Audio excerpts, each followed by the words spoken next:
নমস্কার বন্ধুরা। আজকে আমরা আলোচনা করব ইতিবাচক চিন্তাভাবনা নিজের সাথে। ইতিবাচক চিন্তাভাবনা মানসিক চাপ কমাতে পারে। তাই নেতিবাচক স্বকথোপকথন বন্ধ করুন। তোমার গ্লাস কি অর্ধেক খালি নাকি অর্ধেক পূর্ণ? ইতিবাচক চিন্তাভাবনা সম্পর্কে এই বহু পুরনো প্রশ্নের উত্তর তুমি কিভাবে দেবে তা জীবনের প্রতি তোমার দৃষ্টিভঙ্গি, নিজের প্রতি তোমার মনোভাব এবং তুমি আশাবাদী নাকি হতাশাবাদী তা প্রতিফলিত করতে পারে। এমনকি এটি তোমার স্বাস্থ্যের উপরও প্রভাব ফেলতে পারে। প্রকৃতপক্ষে কিছু গবেষণা দেখা গেছে যে আশাবাদ এবং হতাশাবাদ মতো ব্যক্তিত্বের বৈশিষ্ট্যগুলো আপনার স্বাস্থ্য এবং সুস্থতার অনেক ক্ষেত্রে প্রভাব ফেলতে পারে। সাধারণত আশাবাদের সাথে যে ইতিবাচক চিন্তাভাবনা আসে তা কার্যকর চাপ ব্যবস্থাপনার একটি গুরুত্বপূর্ণ অংশ এবং কার্যকর চাপ ব্যবস্থাপনা অনেক স্বাস্থ্য সুবিধার সাথে যুক্ত। যদি আপনি হতাশাবাদী হন তাহলে হতাশ হবেন না। আপনি ইতিবাচক চিন্তাভাবনার দক্ষতা শিখতে পারেন। ইতিবাচক চিন্তাভাবনার অর্থ এই নয় যে আপনি জীবনের কম আনন্দদায়ক পরিস্থিতিগুলোকে উপেক্ষা করবেন। ইতিবাচক চিন্তাভাবনার অর্থ হলো আপনি অপ্রীতিকর পরিস্থিতিগুলোকে আরও ইতিবাচক এবং উৎপাদনশীল উপায়ে মোকাবেলা করবেন আপনার জীবনে। আপনি মনে করেন যে সবচেয়ে ভালোটাই ঘটতে চলেছে, সবচেয়ে খারাপটা নয়, এটাই পজিটিভিটি। ইতিবাচক চিন্তাভাবনা প্রায়শই আত্মকথন দিয়ে শুরু হয়। আত্মকথন হলো আপনার মাথার মধ্য দিয়ে বয়ে চলা অব্যক্ত চিন্তার অবিরাম ধারা। এই স্বয়ংক্রিয় চিন্তাভাবনাগুলি ইতিবাচক বা নেতিবাচক হতে পারে। আপনার কিছু আত্মকথন বা সেলফ কনভারসেশন যুক্তি এবং যুক্তি থেকে আসে। অন্যান্য আত্মকথন তথ্যের অভাব বা পূর্ণ ধারণার কারণে কি ঘটতে পারে সে সম্পর্কে পূর্ব ধারণার কারণে আপনার তৈরি করা ভুল ধারণা থেকে উদ্বুদ্ধ হতে পারে। যদি আপনার মাথার মধ্য দিয়ে যেসব চিন্তা ভাবনা ঘুরপাক খায় তার বেশিরভাগই নেতিবাচক, তাহলে জীবনের প্রতি আপনার দৃষ্টিভঙ্গি হতাশাবাদী হওয়ার সম্ভাবনা বেশি। যদি আপনার চিন্তাভাবনা বেশিরভাগই ইতিবাচক হয় তাহলে আপনি সম্ভবত একজন আশাবাদী যিনি ইতিবাচক চিন্তাভাবনা অনুশীলন করেন। ইতিবাচক চিন্তাভাবনার কি কি স্বাস্থ্য উপকারিতা আছে?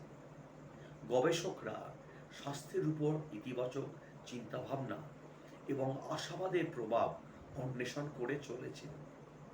ইতিবাচক চিন্তাভাবনা যে স্বাস্থ্যগত সুবিধা প্রদান করতে পারে তার মধ্যে রয়েছে আয়ুষ্কাল বৃদ্ধি, বিষণ্ণতার হার কমে, কষ্ট এবং ব্যথার মাত্রা কম, রোগের প্রতিরোধক ক্ষমতা বৃদ্ধি পায়, উন্নত মানসিক ও শারীরিক সুস্থতা বৃদ্ধি পায়, হৃদরোগ এবং স্ট্রোকের কারণে মৃত্যুর ঝুঁকি কমে এই পজিটিভিটির জন্য।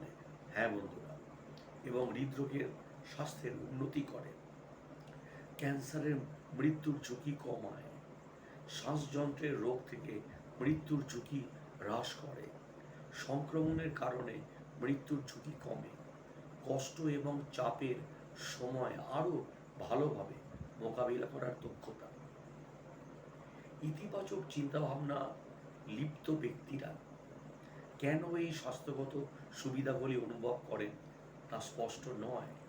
এই তত্ত্বটি হলো যে ইতিবাচক দৃষ্টিভঙ্গি থাকা আপনাকে চাপপূর্ণ পরিস্থিতির সাথে আরও ভালোভাবে মোকাবিলা করতে সক্ষম করে, যা আপনার শরীরের উপর চাপের ক্ষতিকারক স্বাস্থ্যগত প্রভাব হ্রাস করে বা কমায়।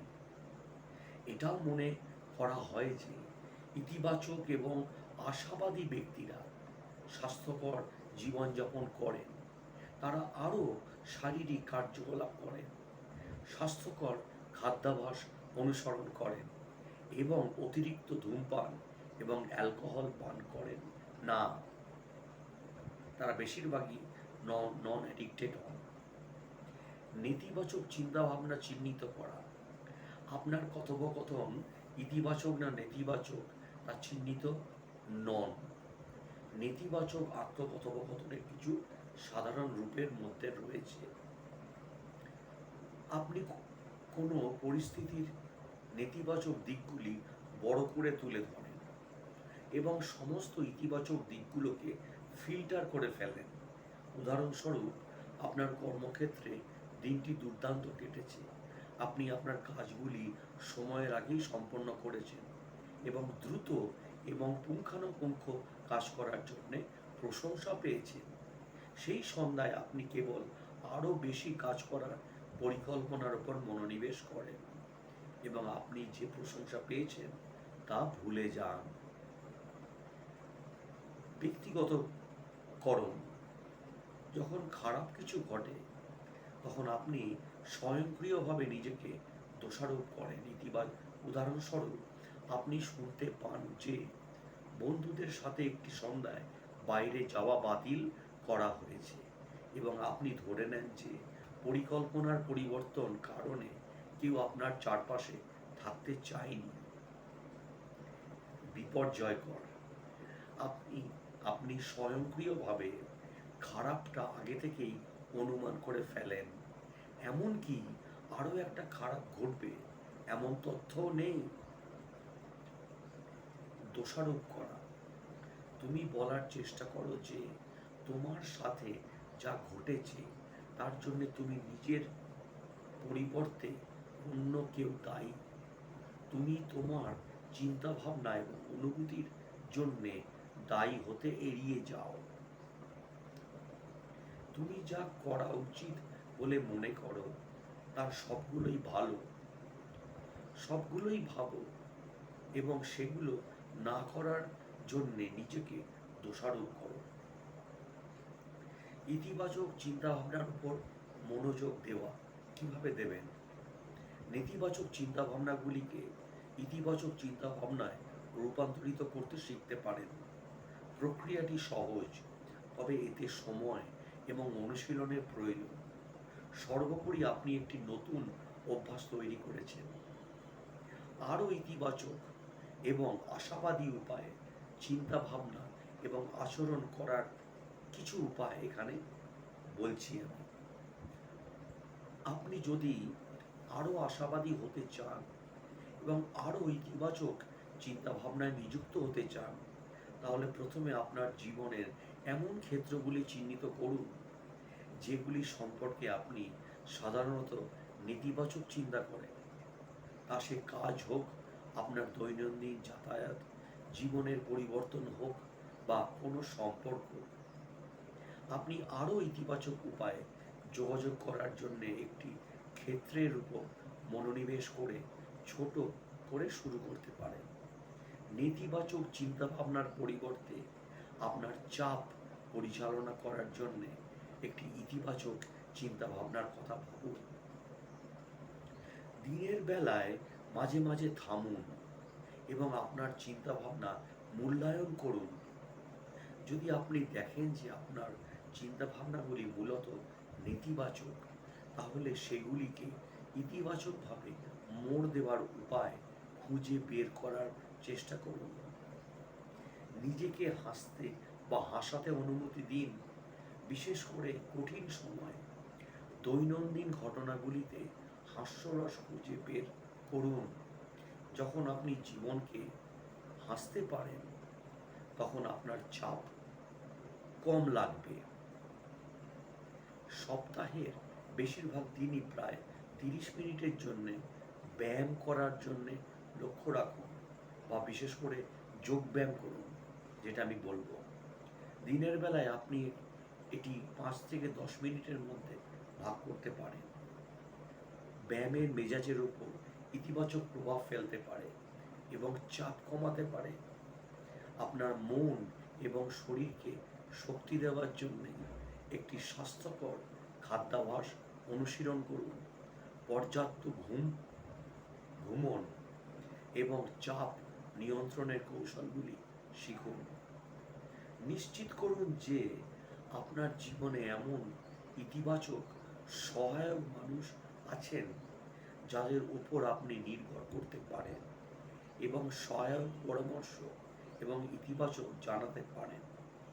নেতিবাচক মানুষ আপনার চাপের মাত্রা বাড়িয়ে দিতে পারে এবং স্বাস্থ্যকর উপায়ে চাপ পরিচালনা করার ক্ষমতা সম্পর্কে সন্দেহ পোষণ করতে পারে। একটি সহজ নিয়ম অনুসরণ করে শুরু করুন। নিজেকে এমন কিছু বলবেন না যা আপনি অন্য কাউকে বলবেন। নিজের সাথে ভদ্র এবং উৎসাহিত হন। যদি আপনার মনে কোনো নেতিবাচক চিন্তা আসে, তবে যুক্তিসঙ্গতভাবে মূল্যায়ন করুন এবং আপনার সম্পর্কে কি ভালো তা নিশ্চিত করে সাড়া দিন। আপনার জীবনে আপনি যে কোনো জিনিসগুলির জন্য কৃতিত্ব তা নিয়ে ভাবুন। তাই আমি এটা আগে কখনো করিনি, এটা নেতিবাচক। আর ইতিবাচক হলো এটা নতুন কিছু শেখার সুযোগ আছে। নেতিবাচক কি বলবে মন, এটা খুব জটিল। ইতিবাচক চিন্তা, আমি এটাকে ভিন্ন দৃষ্টিকোণ থেকে দেখব। নেতিবাচক, আমার কাছে সম্পদ নেই। ইতিবাচক, প্রয়োজনীয় আবিষ্কারের জননী। নেতিবাচক, আমি এটা করতে খুব অলস। আর ইতিবাচক, আমি এটা আমার সময়সূচিতে অন্তর্ভুক্ত করতে পারি, তবে আমি কিছু অগ্রাধিকার পুনর্বিবেচনা করতে পারি। নেতিবাচক, এটা কাজ করবে না, এর মধ্যে কোনো সম্ভাবনা নেই। ইতিবাচক, আমি এটাকে কাজ করার চেষ্টা করতে পারি। নেতিবাচক, এটা খুব আমূল পরিবর্তন। ইতিবাচক, চলো একটা সুযোগ নিই। তাই প্রতিদিন ইতিবাচক চিন্তা ভাবনার অনুশীলন করুন। যদি তোমার দৃষ্টিভঙ্গি নেতিবাচক থাকে, তাহলে রাতারাতি আশাবাদী হয়ে উঠবে বলে আশা করো না। কিছু অনুশীলনের মাধ্যমে অবশেষে তোমার আত্মকথায় আত্মসমালোচনা কম হবে এবং আত্মগ্রহণযোগ্যতা আরও বৃদ্ধি পাবে। তুমি তোমার চারপাশের জগৎ সম্পর্কে কম সমালোচনামূলক হয়ে উঠতে পারো। যখন তোমার মনের অবস্থা সাধারণত আশাবাদী থাকে, তখন তুমি দৈনন্দিন চাপকে আরও গঠনমূলক উপায়ে পরিচালনা করতে সক্ষম হও। এই ক্ষমতা ইতিবাচক চিন্তাভাবনার ব্যাপকভাবে পরিলক্ষিত স্বাস্থ্য উপকারিতাগুলিতে আবেদন রাখতে পারে। তাই বলবো, সবসময় ইতিবাচক চিন্তাভাবনা নিয়ে চলুন আর নেতিবাচক বা নেগেটিভিটি জীবন থেকে দূর করে দিন। অলওয়েজ পজিটিভ থাকুন এবং জীবনের সাফল্যের চূড়ান্ত জায়গায় পৌঁছান আপনারা। ভালো থাকুন, সুস্থ থাকুন। ভিডিওটি ভালো লাগলে চ্যানেলটিকে সাবস্ক্রাইব করে দিন এবং শেয়ার করে দিন। ধন্যবাদ।